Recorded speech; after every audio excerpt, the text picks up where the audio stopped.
voters is easier than hacking ballots.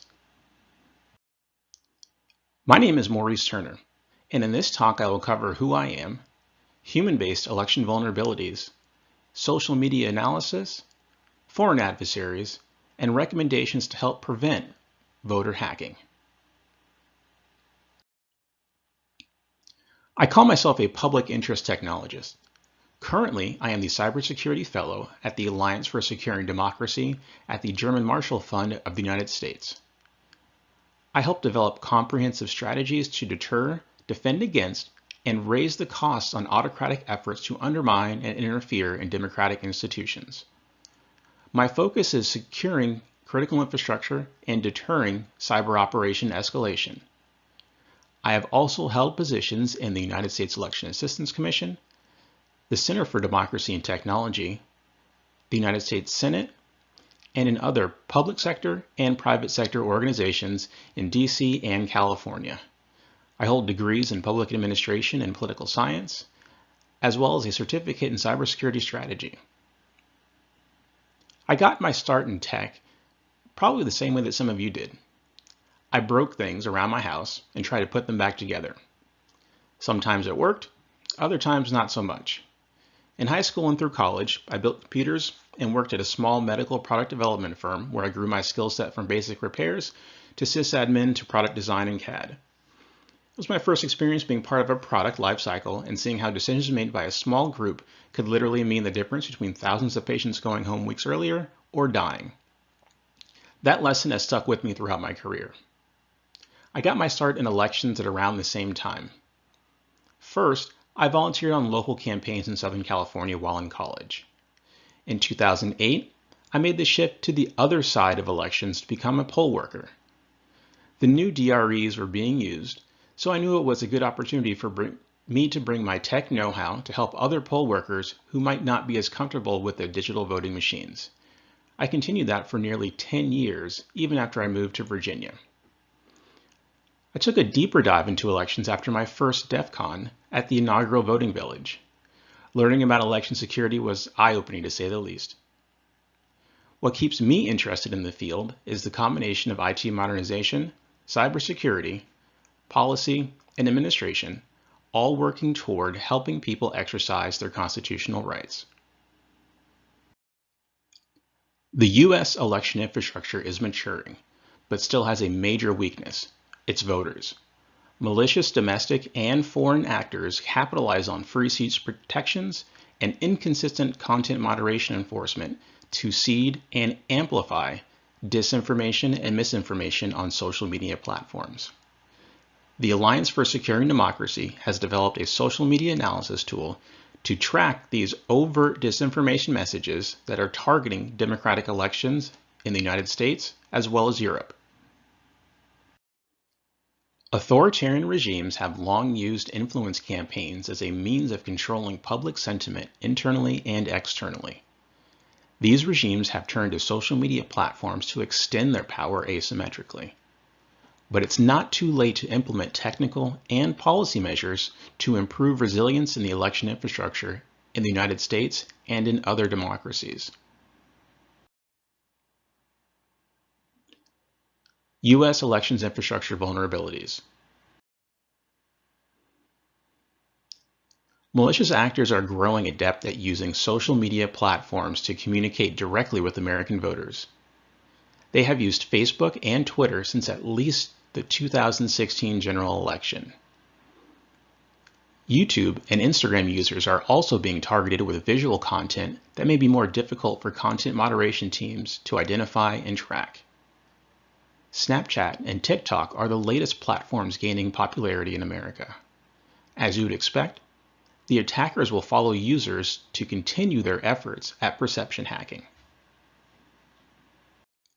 APTs attributed to Russia, China, and Iran targeted hundreds of political organizations with hack and leak operations in the 2020 election cycle. The goal was to gain access to personal accounts in order to exfiltrate sensitive data that could be used in future disinformation campaigns or extortion attempts. The vast majority of Americans use at least one of the popular social media platforms. Most of these users are on their preferred platform daily, despite saying that social media is having a mostly negative effect on the way that things are going in the US today. What those users are looking for is new content that is engaging, content that malicious actors are happy to create or amplify. The concerns about just how effective algorithmic suggestions are at leading users toward progressively more divisive content are well known. Even the criminals know how to game the algorithms. And for those that don't, disinformation as a service operators are standing by to write articles, make social media posts, and even provide search engine optimization for disinformation campaigns. Technical advances to generative adversarial networks and artificial intelligence have made the creation of believable bot accounts nearly trivial. It's a constant battle to take down these fake accounts as quickly as possible. Facebook reports that it bans billions of accounts a year, but banning accounts is not as simple as you may think. Just ask Twitter. Last month they verified several fake accounts that had supposedly gone through a more rigorous verification process. I believe that there is a greater value in fake accounts when they are used to amplify rather than create disinformation. It's far less risky to boost the reach of a real user's social media post because all of the platforms value authentic engagement. Sometimes that engagement is prioritized even when it violates policies. Social media analysis. So to help researchers and journalists reveal some of these state-backed messages, the Alliance for Securing Democracy created the Hamilton Dashboard. It can be used to help shed some light on these attempts using disinformation to subvert democratic institutions. To learn more about how the Hamilton tool was developed, let me introduce you to my colleague, Brett Schaefer, Media and Digital Disinformation Fellow.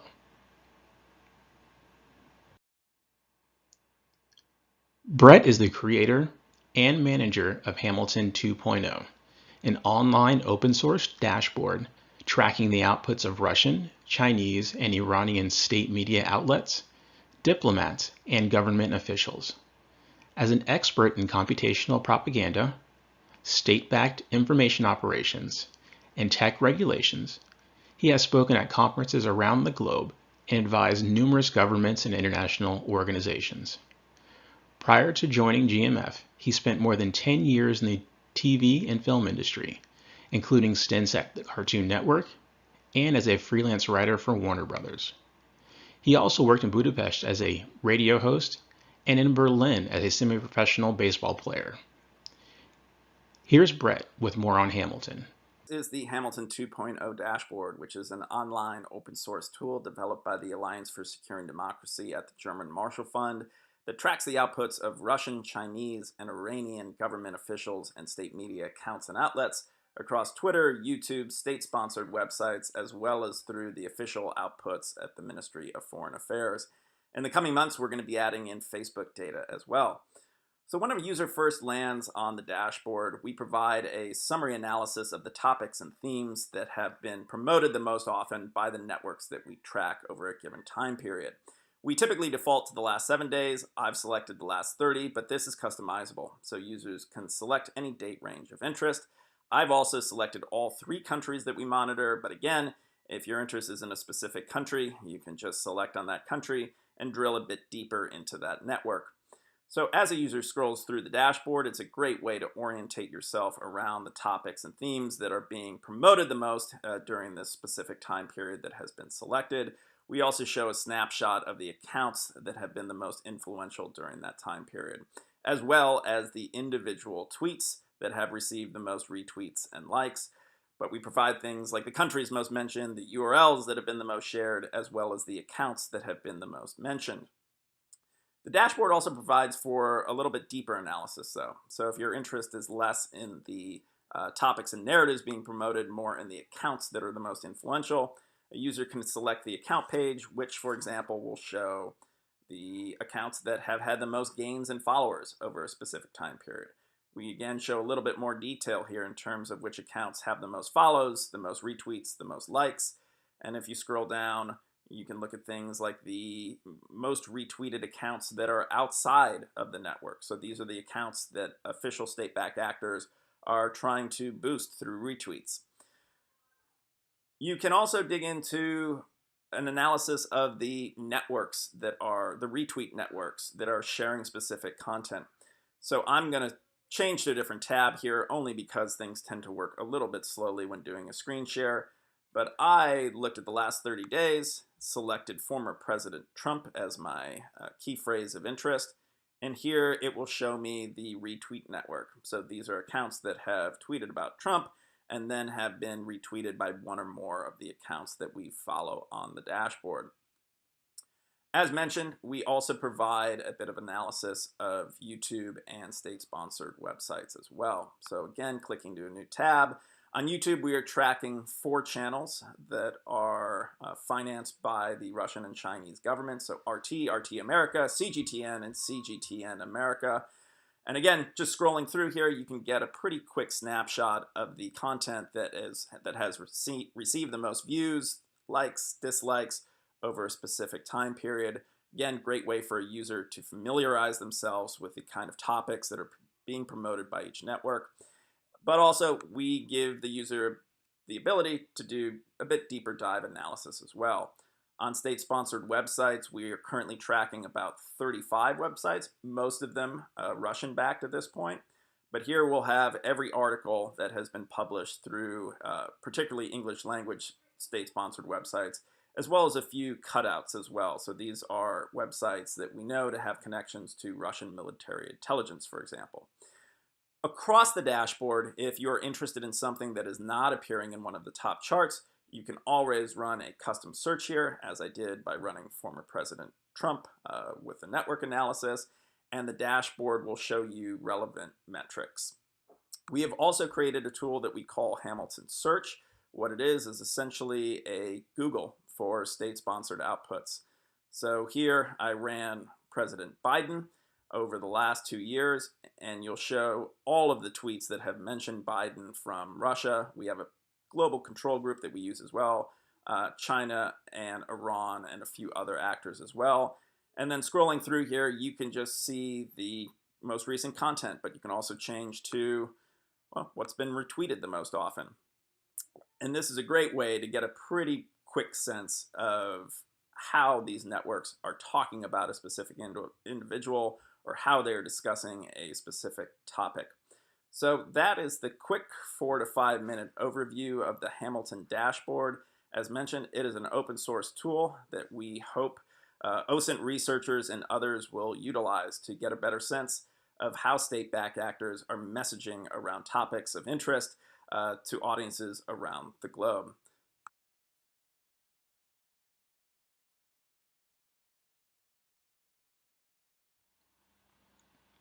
Foreign adversaries. Let's start with Russia. Russia has a long pattern of U.S. election interference online. After 2016, most in the U.S. were convinced by the evidence that Russian agents were actively trying to influence public sentiment surrounding divisive issues. In 2018, U.S. Cybercom actively disrupted the Internet Research Agency, a Russian troll factory, to discourage interference in the election midterms. In 2020, Russia produced content using a website called Newsroom for American and European-based citizens, and followed American users to new social media platforms like Gab, Telegram, and Parler. Russian interference campaigns are mostly covert. The IRA and now the website RIAFAN generate content under the guise of multiple blogging personas. These articles often contain compelling keywords or @mention popular handles in order to make them compelling to followers. They are also signal boosted through linking schemes with the goal of spreading the misinformation to legitimate news organizations. Russia is willing to harbor cybercriminals that target critical infrastructure. My biggest concern is the escalation from information-based attacks to attacks on the operational infrastructure of elections. The U.S. intelligence community said that this did not happen in 2020. However, the recent diplomatic and enforcement actions by the Biden administration in response to the spate of ransomware attacks on other critical infrastructure operators shows that Russia is openly permitting or even encouraging criminals to operate within its borders. Russia is uniquely positioned to launch a disinformation campaign based on a legitimate attack on election infrastructure. It would be trivial to leave evidence of a data breach on a county server and then spread claims that that same attack occurred in counties across the nation. The research shows that Russia was quite active in promoting claims of voter fraud. Stories about mail-in ballots and President Trump disputing the election results were spread across social media networks from official and unofficial media accounts.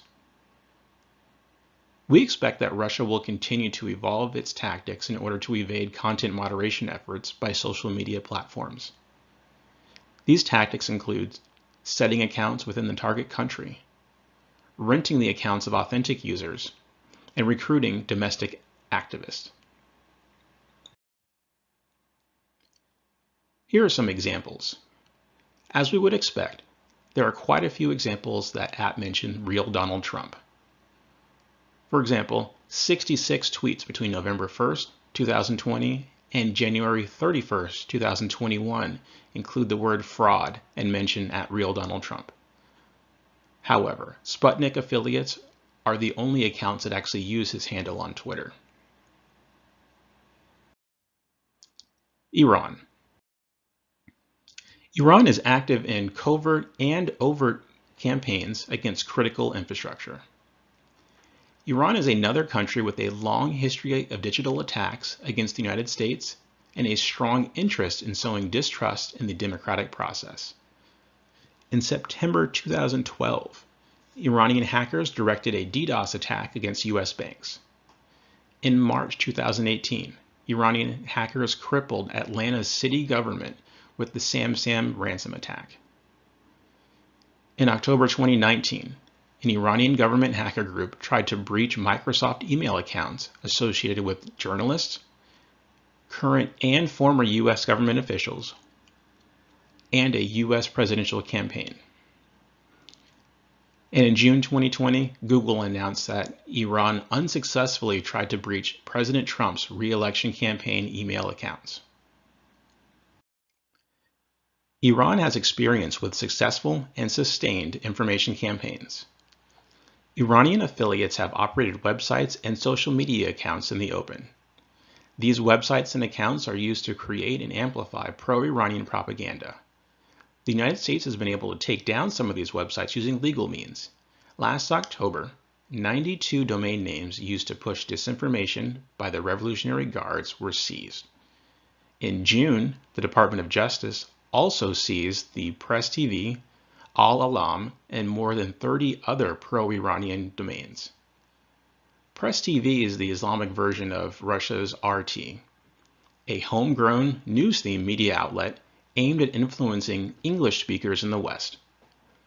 Social media accounts on Facebook and Twitter are also popular means for spreading disinformation and stealing credentials by Iranian hackers. Twitter removed 238 identified accounts as attempting to interfere with the 2020 election by directly influencing public conversation. Facebook removed nearly 200 Iranian fake accounts that were targeting military personnel and companies in the defense and aerospace industries, primarily in the US. This persistent attack used a combination of social engineering, phishing, and malware in an attempt to conduct espionage operations. One of the limitations of the Hamilton platform today is language support, as some of these messages are in English, but most of them are targeting non-English audiences. There's also the issue of what happens to social media posts that link to domains that have been seized and are no longer visible.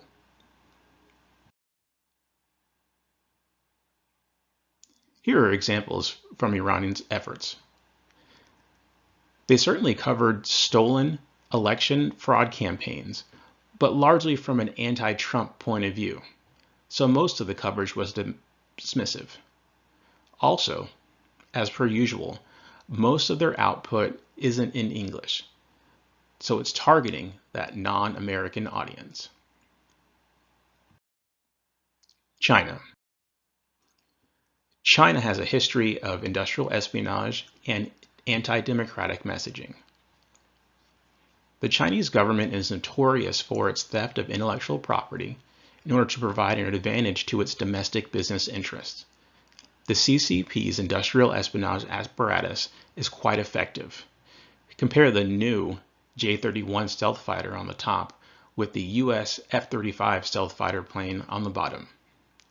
President Obama entered into an agreement with President Xi in 2015 to curtail this kind of IP theft. In 2017, Chinese military-sponsored hackers conducted a cyber attack on one of the United States' largest credit reporting agencies, scraping the personal data of around 150 million US and UK customers. China has begun to utilize wolf warriors to spread its version of information on Twitter in Mandarin as well as in English. These high-level trolls will join divisive conversation online, like Black Lives Matter, in order to deflect from domestic human rights issues, like pro-democracy protests in Hong Kong. It's amplifying the voices of influencers who are motivated by a pro-Beijing, anti-West worldview. China is doing something that Russia isn't, which is engaging with inauthentic accounts, or at least accounts that are highly suspicious. It's hard to know if these were created by the government or computer-generated accounts. Either way, Beijing's diplomats have retweeted these accounts hundreds and hundreds of times, and they're included among the top most retweeted accounts. China is a well-established presence on social media platforms as a means of influencing foreign policy and attempting to control the Chinese diaspora. This strategy intensified in 2020 once reports of COVID-19 originating from China began to gain traction globally. Chinese officials themselves started promoting outright fake information. Starting in March 2020, a foreign ministry official shared conspiracy theories tying the virus to a U.S. military research facility in Maryland. Later that month, one of his colleagues shared a video purporting to show Italians singing "Thank you, China" from their balconies after receiving Chinese medical supplies. Italian fact-checkers determined that the video was at least partially doctored. Another takedown of over 30,000 Twitter accounts in June 2020 also showed that the Chinese state is still resorting to inauthentic behavior to amplify its propaganda. There is no evidence of China using informational or cyber attacks against the United States elections. What is particularly concerning is that China has tremendous cyber capability that it's not using. It's currently ranked second to the US on the Belfer Center's National Cyber Power Index. To date, it appears as if US elections don't fall into the category of being valuable enough to hack. Here are some examples of China's wolf warrior diplomacy in action.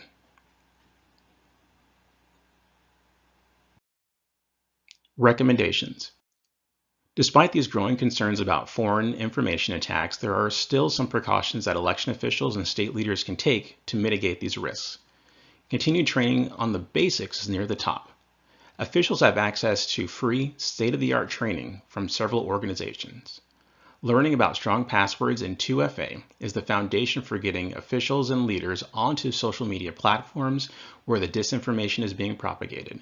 Having verified accounts on those platforms is an opportunity to counter divisive narratives and report fake accounts. It's not enough for elections to be administered smoothly. Officials need to be able to communicate the integrity of the election to the public. Communication and incident response training can help. Both resources emphasize the importance of having a communication plan that provides timely updates to reduce the space for disinformation to spread. The social media platforms themselves play an obvious role in the spread of misinformation.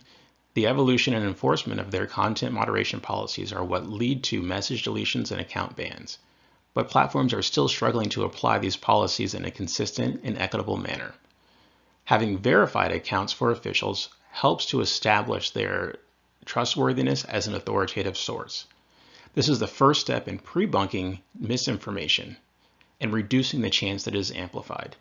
Preventing amplification of false information got a boost from government agencies this election cycle. CISA's rumor control website headlined in November as a source of reliable election information to counter the common rumors about ballot handling and vote tallying that were circulating in the media. On the other hand, another debate that inexplicably continues is the claim that ballots in Arizona were tampered with. In response, the Maricopa County Election Department launched the justthefacts.vote website and Real Auditors Don't hashtag campaign to specifically bust myths propagated during the fake audit process. As new and upcoming networks like Snapchat and TikTok, or Parler and Getter, grow in popularity, they will need to go through the same deliberation process of how to manage divisive election content or whether to allow users to engage in political speech altogether. It will be important to include election officials in these conversations to make sure they understand how quickly and effectively voters can get engaged and connected with authorities that have the source of information on elections. The one area of responsibility for security that lies squarely with the federal government is in deterring attacks by foreign malicious actors. More coalition-based responses are needed against regimes that harbor criminals or themselves conducting operational or information attacks on critical infrastructure.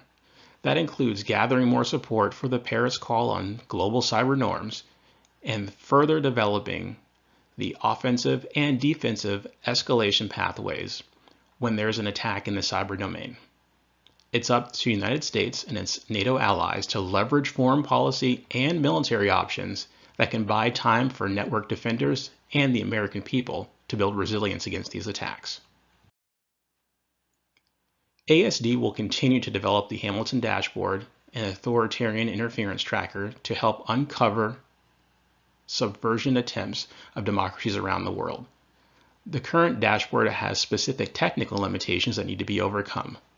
The biggest is that it is text only and restricted to languages that our human coders and automated transition services can understand. That is sufficient for text-based platforms, but obviously a much larger problem for visual-first platforms. Video content on YouTube is analyzed by services including VidRover and Microsoft. At the end of the day, it is still a manual process that has the potential for human error, and variability is greater than would be acceptable in an academic study. So we urge caution when using or citing categorical data. I'd like to thank you all for joining me today on this talk, and to especially call out the DEF CON Voting Village, the Alliance for Securing Democracy, election officials, voting advocates, security researchers, and most importantly, voters. Thank you.